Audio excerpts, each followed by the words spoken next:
It's hard trying to start your life at a time like this. In a world afflicted by war crimes and fascist takeovers, every young person I know is asking themselves one question. Which heart emoji should I be using? Even as wages stagnate and future prospects dwindle, today's youth are endowed with an embarrassment of emoji, as many as 3,800 depending how you count them, no fewer than 45 of which represent hearts. There are gifted hearts, beating hearts, hearts that heal, hearts that break, hearts to grieve, hearts to promote your creator-owned streaming service. Use code Lily Alexander for 40% off, by the way. For as long as I can remember, I've been a purple heart girly. They have a gentleness about them that I really dig. But recently, I've begun to worry this might give people the impression that I support the troops, so I think a change is in order. The obvious replacement for me is yellow. It's my favorite color, it's friendly and enthusiastic, so I've been trying it out here and there, and sometimes it works perfectly, but there's been this thing nagging at me. As soon as the yellow heart is shown next to any other emoji, its bright hue takes on a different meaning.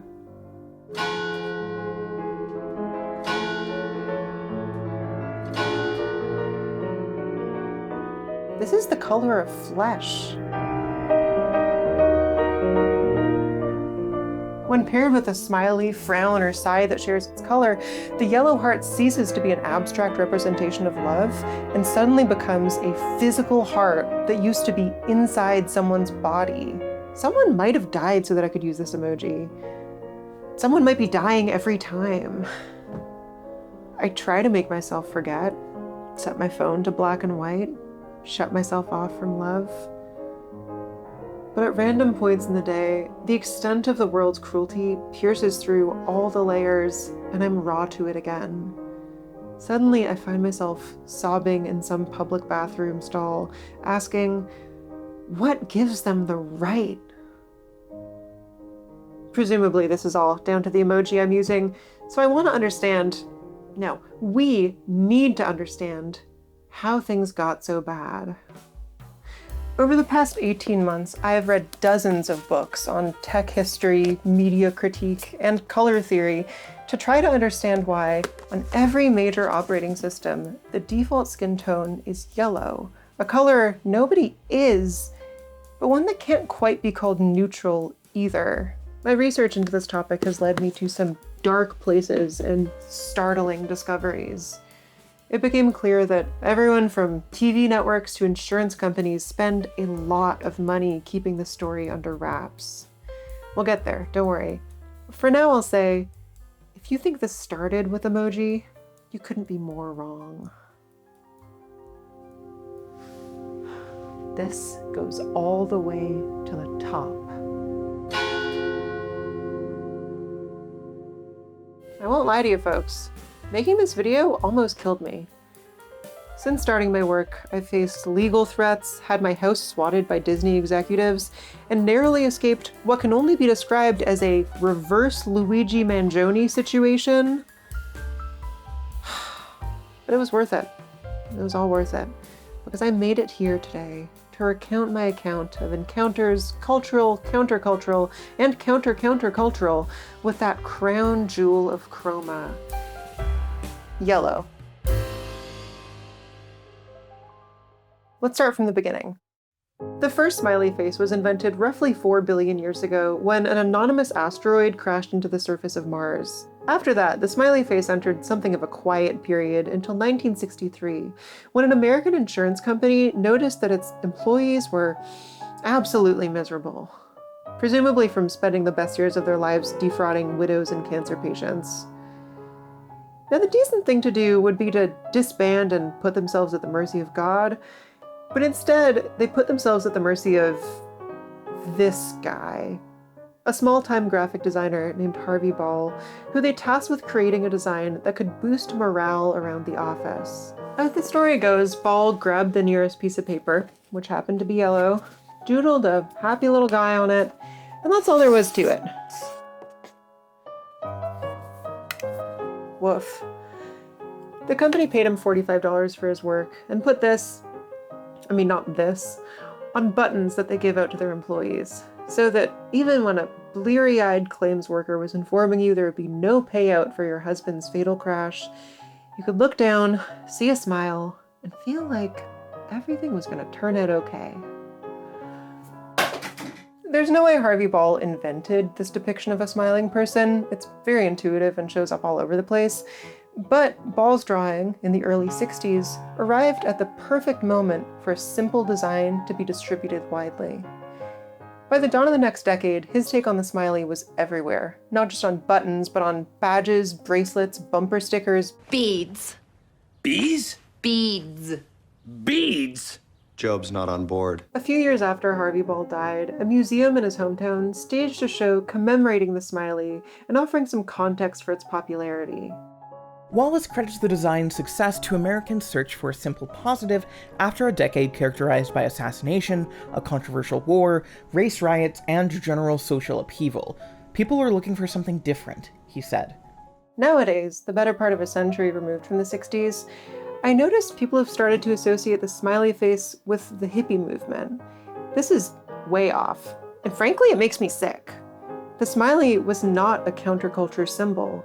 It found its fans among people who wanted to escape the negative vibes coming off anti-war protests, the civil rights movement. In keeping with that, its yellow color has nothing to do with building a post-racial future and everything to do with creating a mood that benefits the white business-owning class. Its relentless positivity solves nothing and offers nothing. Instead, it tells us we already have everything we need. In short, this is the face of a scab. Once this image was everywhere, it wasn't long before people started to recognize a sinister, domineering quality in it. It was so simple, and its motives so transparent. Parodies rolled in quickly. Mad Magazine put it on their cover, Talking Heads used it as the art for their single Psycho Killer. Most famously, the Watchmen series is set in motion by the death of a character named the Comedian, a fascist war criminal who wears a smiley button in what's barely even a metaphor for the symbol's use during the Vietnam War. It's basically just what happened. Still, its popularity persisted because something about it is, plainly, nice to look at. Picture working in a cramped office with low popcorn ceilings, spending your days making people's lives harder.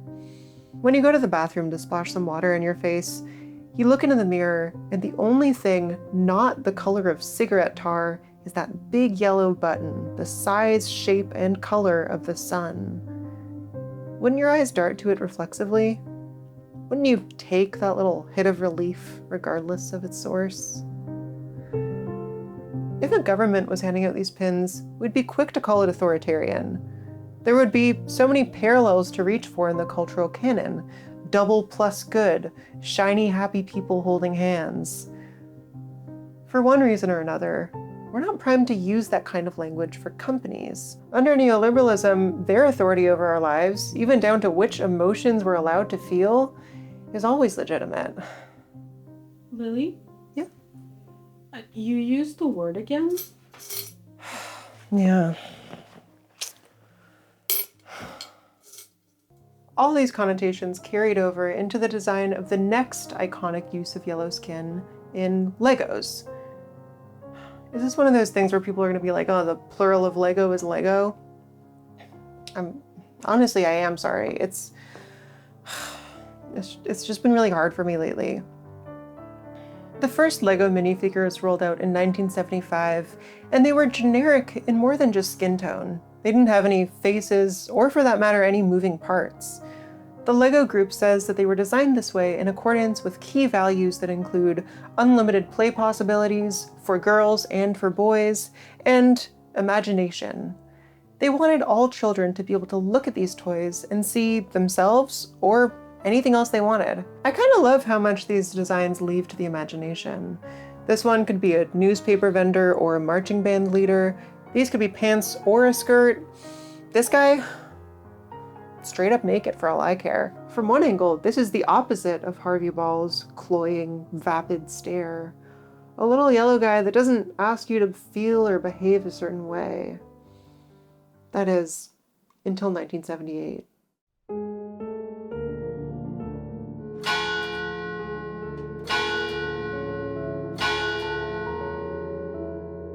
That's where the trouble began. That smile. That damn smile. Suddenly, Lego wasn't about unlimited possibilities, it was about control. It was about performing a clean-cut white picket life in the suburbs.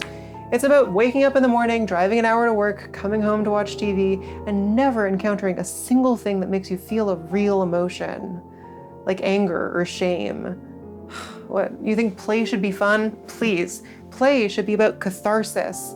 Play should be about processing the trauma of failed revolutions while moving through a hub world that's so confusing, but the story is really interesting and the characters have this crazy sexual tension despite all kind of being the same person. Play is about spending 2 real-life months trudging through lifetimes of grief and only realizing at the very end, with like an hour of gameplay to go, that there's a button that lets you run. That's how play should feel. The children should suffer as I've suffered. Now those cronies over at Corporate HQ will tell you they chose this design because everyone relates to it. But let's be honest, this is a white guy. This is several specific white guys I have known. And to be fair, it is almost impossible to design a truly generic human. When you picture someone who doesn't have a race or gender, your mind probably goes to the people who aren't marked by racism or sexism because their traits are treated as default. This will have you overlook the fact that bald is a haircut and one mostly worn by men and 20-year-old lesbians, and that light yellow is a lot closer to light pink than it is to dark brown. Actually, that might let Lego off too easy. They'll tell you that yellow was chosen because it's racially neutral, but if that's true, why did their first black minifigure, Lando Calrissian, co-star alongside a yellow Anakin and Padme? If it's a universal line of toys, why are almost all of the non-yellow minifigures light pink? Someone is lying here, and they won't get away with it. Hey Lily, some mail came for you. Okay, gross. Do we know his name?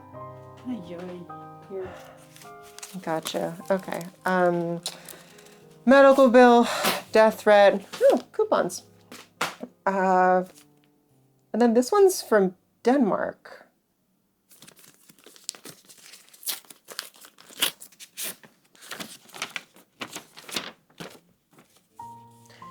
Greetings, Lily. Thank you for your interest in our products. To begin, we at the LEGO Group would like to wish a happy Pride Month to you and all worldwide. At this point, I'll take it. While the LEGO Group's official stance is that political power grows out of the barrel of a gun, we recognize that representation is an important tool with which to unify the global proletariat. As such, we would appreciate you sharing the following statement with your audience. Okay? Over the past decade, the LEGO Group has doubled down on our commitment to represent the full spectrum of human experience. You will be pleased to know that our offering of darker-skinned characters has more than doubled since 2010, now representing more than a quarter of non-yellow minifigures. Our recent lines commemorating women's football and the Lunar New Year have been lauded for smashing the proverbial yellow brick ceiling, but this is only the beginning. Look forward to our upcoming set honoring the struggle for national democracy in the Philippines. Yours in solidarity, LEGO. What, so it's just fine now? This has never happened before. What am I supposed to do when everything is just fine? Our next culprit is the shambling corpse of America's greatest cultural export.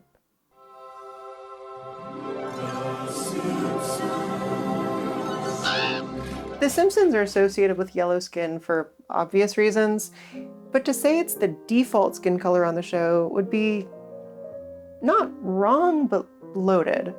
Dr. Hibbert is a natural brown. Apu is orange-brown. The show actually features a pretty wide array of skin tones, with this particular shade of yellow only ever deployed for characters coded as white people. Yellow is the lack of race in Springfield, only to the extent that white is the lack of race here in the global north. Its residents can either be normal or brown. It strikes me as a substitute for white.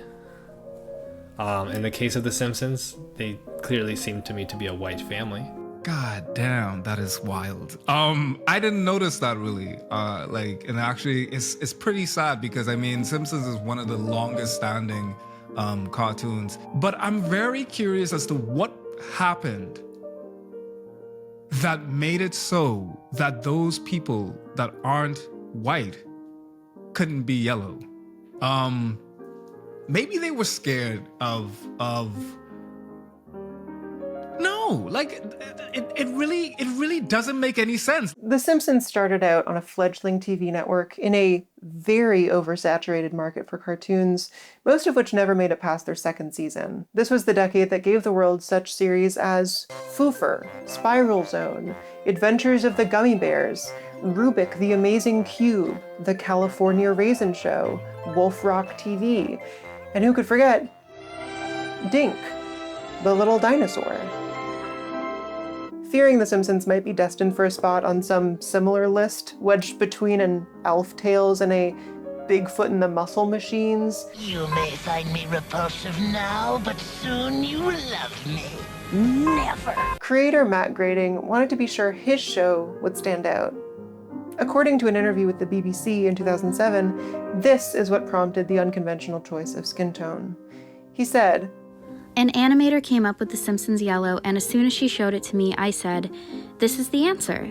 Because when you're flicking through channels with your remote control and a flash of yellow goes by, you'll know you're watching The Simpsons." Incidentally, this article was the last time the BBC published any journalism of value, presumably because the interviewer was 9 years old and didn't have time to get British yet. The Simpsons' yellow skin was not a step toward universality because The Simpsons wasn't trying to be universal. I say wasn't because I can't speak for the modern seasons. Every time I hear Marge talk, I think about how my parents are getting older. I never imagined that everyone in town would show up for my birthday. The show was a satire of 1980s and 90s America, of which diversity was a key component. If everyone had the same ethnic background, it would be a totally dishonest portrayal of the setting and lose the ability to reference a wide swath of pop culture. But it's worth asking, when you reserve your default color for white people, doesn't that reaffirm whiteness as the default and treat characters of color as exceptions to the rule? Even setting aside the issue of skin tone, the show's handling of non-white cultures has sometimes been, well, when liberals have begged you to make your show less diverse, I think there's a problem. How would you fix this? What a show can do in that position is simply adapt to criticism, starting to subvert some of the characteristics that we always associated with this character, or starting to have other characters in the show kind of acknowledge it. Or they could, do this publicly, right? And be like, we actually are going to change how we write this character. We want to apologize for that. It's something that we think was a flaw in our show. Would you want the characters like Apu or Carl to also be yellow? Is that the ideal outcome? That would have been something that I would have enjoyed because yet again, we just want to be normal. It's very easy, like just draw the features as you would and make them yellow. Although The Simpsons have all the furnishings of an average American family, at least back when average families could buy houses, over the show's 35 years on the air, the 5 of them have accomplished extraordinary things. A good chunk of Simpsons episodes revolve around a family member stumbling into some truly exceptional position, only to ruin it for themselves in the span of 20 minutes. The favorite for this kind of plotline is Homer. He's been to space, found fame as an artist, won a Pulitzer Prize, owned an NFL team, and averted not 1, but 2 nuclear meltdowns. All this despite his overwhelming oafishness. Or maybe thanks to it. I think it's ironic that Dad saved the day while a slimmer man would have fallen to his death. Isn't that what America's all about? That you can get ahead even if you're a lazy, boorish piece of garbage who's also white? Homer is shameless, reckless. His happiness stems from ignorance. His wholesome family dynamic is only maintained through regular strangulation. It's a quintessentially American kind of irony, and I think bright yellow captures it better than any other color would. Yellow represents the fervor of American optimism and throws into sharp relief all the violence required to maintain it. It contrasts so well with blood. It's no wonder, at the height of the show's popularity, that the color also gained favor with underground filmmakers, as emblemized by roughly 1 million yellow posters for dark comedies about the most perverse aspects of American culture. 1998's Happiness tells a feel-good story of murder and sexual assault. 2006's Little Miss Sunshine lends the same cheer to a story about addiction, suicide attempts, and child beauty pageants. Come on, people. Positivity is garish. Life is about knowing that everything is bad, feeling good about yourself for noticing, and then feeling bad about that, because how can you feel good when things are so bad? It just strikes me as just like one of many different things that come as a result of deep systemic inequities. Everything from apartheid to, mass deportations, mass incarceration, violence, mass scale drone warfare, to like The Simpsons, It's all up there. All equally important? Probably. This brings us back around to emoji, which, hear me out, actually aren't yellow. In fact, they're not even images. An emoji is a string of text that platforms agree to represent in similar ways. For example, this string of text is rendered as a frowning face. This one becomes a thumbs down. This one becomes a tombstone. The codes and their meanings are set by a nonprofit called the Unicode Consortium, which is helmed by companies like Microsoft, Google, Adobe, and Apple. Their initial standards for emoji recommended using any non-realistic skin color, suggesting, yes, yellow, but also blue or gray. Gray's not a color? Stay focused. A lot is at stake here. Emoji rolled out worldwide in 2010 and 2011. The first set of characters came from Apple, who, without any precedent set, were free to render skin in blue, gray, purple, green, or practically any other color. But come on, the choice was obvious. They would use the color of the smiley and Lego and most emoticons dating back to the 90s. By that point, the default skin color in Western culture. While yellow isn't a skin color that anybody has, it wasn't chosen here for its neutrality, but for its lighthearted, cartoonish feel. Case in point, in Apple's original set, the more realistic humans were all white people. That is, except this one and... oh, Jesus Christ. In 2014, Unicode rolled out support for variable skin tones. These more realistic emoji now default to yellow, but can be set to one of 5 more realistic colors. Interestingly, darker-skinned people have adopted these custom tones widely, but lighter-skinned people often just stick with the yellow. Maybe because we see ourselves as the default. Maybe because it's just close enough to how our skin looks. Maybe it just goes to like the hubris of being white. Like maybe it's just like, this it doesn't necessarily matter. It's just an emoji. Whereas like black folks know what it is not to see themselves in their media. So I think like it was a easy layup to include multiple skin tones, like when it comes to like the skin tones of the emojis. Still, issues persist. On most platforms, the darkest emoji are less representative. That's not what a black person's hand looks like. And only some emoji can be modified this way. Of the 20 most popular emoji that represent humans, all but 4 are inescapably, immutably yellow. Life online is a deluge of yellow, a bombardment of yellow. In the 1960s, a blank smile with this color was so obviously manipulative that it launched an entire legacy of satire, spanning from Mad Magazine to Watchmen to Nirvana to Banksy. In 1989, the same color jolted viewers out of a channel surfing daze and launched a cultural phenomenon that went on to define the next decade. What does yellow mean today? Anything? The color is so dominant that it's hard to notice, but that doesn't mean it doesn't affect us. Its baked-in cultural associations persist. On the most basic level, yellow equals happy. When I'm feeling rough and reach out to a friend using this emoji, my emotion is being represented, sure, but there's a slight cutesiness dusted on top. Expressing myself with these yellow circles is like adding haha to the end of every sentence, a bit of levity that I might or might not actually intend. Conversely, when people text without emojis and just say what they mean, I often feel a little put off. Where's the positivity? Where's the can-do attitude? You're just gonna make me sit with all that information? Until recently, yellow was probably our most ambiguous color. It could remind us of nice things like gold and sunny beaches, but then there's pus and radioactivity and dead foliage. The artist Johanna Hedva has given this a lot of thought. Last year, they staged an exhibition out of bone, hair, knives, hooks, and fabric, called it Genital Discomfort, and drenched it all in yellow light. On the color's meaning, they had this to say. It's my favorite color, because it can be so many different things.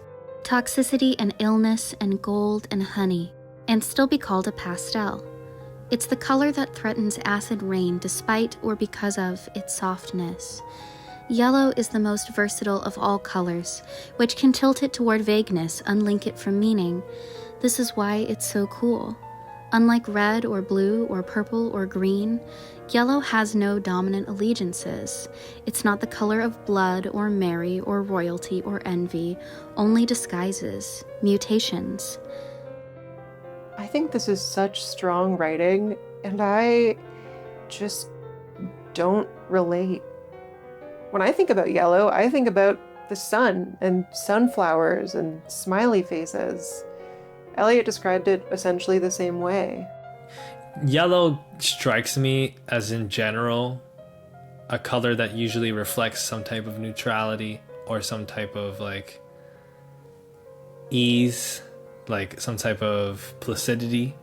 We say it's neutral, but we mean that it's positive in a nondescript, barely noticeable way. It lands like a cup of coffee on a Monday morning. Sure, it might make you feel a certain way, but mostly it just makes room to get some work done.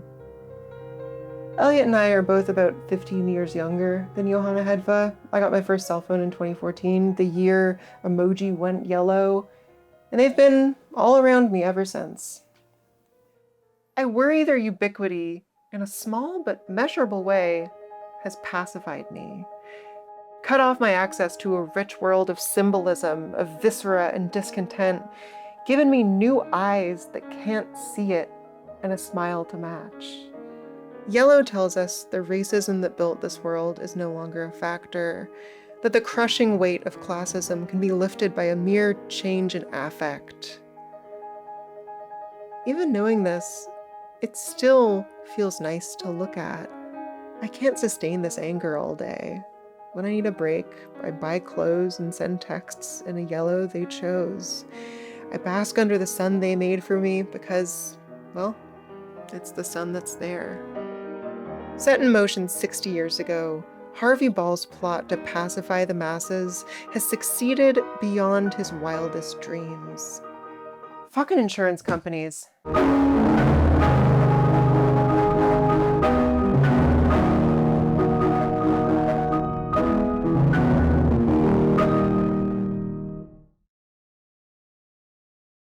I'm willing to confess that I did not actually read dozens of books over 18 months for this video, but I did do something arguably harder.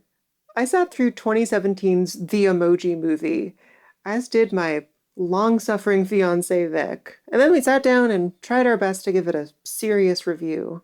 This movie reminded me of when my dog died. It gave me the same feelings. as when my dog died. If you want to check it out, you'll find it on Nebula alongside a ton of other stuff I've made. Hours of bonus videos where I talk about art that I actually like and reveal long-held secrets. I was pretty brazen, honestly. Someone easily could have caught on and exposed me, but it never happened. It's where you can find my new podcast, TSTV, a Twin Peaks podcast, and get our bonus episodes about films like Eraserhead and Sunset Boulevard.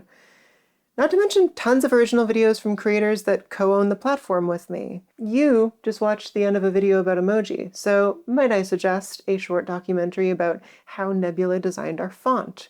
Or, hell, a whole channel full of graphic design deep dives like this one. I think of Nebula as a place away from all the noise, where I can click on a random video and trust that it'll be well-researched, thoughtful, and not trying to sell me some sketchy product. If you'd like to help me and the rest of us make more videos like that, you can get a year of Nebula for 40% off when you sign up with my link, go.nebula.tv/LilyAlexander. It gets you access to all videos on the platform ad-free, plus the ability to send guest passes to your friends. With my link, it's only $3 a month, and it really does make a world of difference. Thank you. I really said some stuff in this one.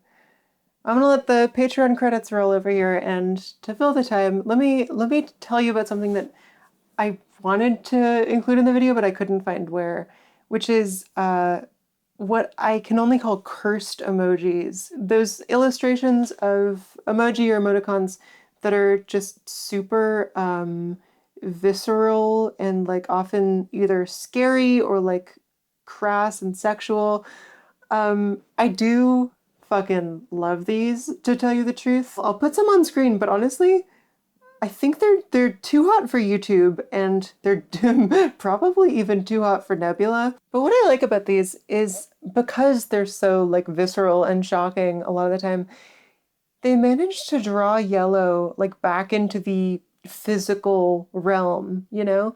Because like standard emoji are so cartoonish and we're so used to seeing them on our screens that it does just feel like you don't really notice it. But with these, it's like emoji doing human things, like having sex with each other, which like brings it back into like the physical world of the other things that yellow can signify.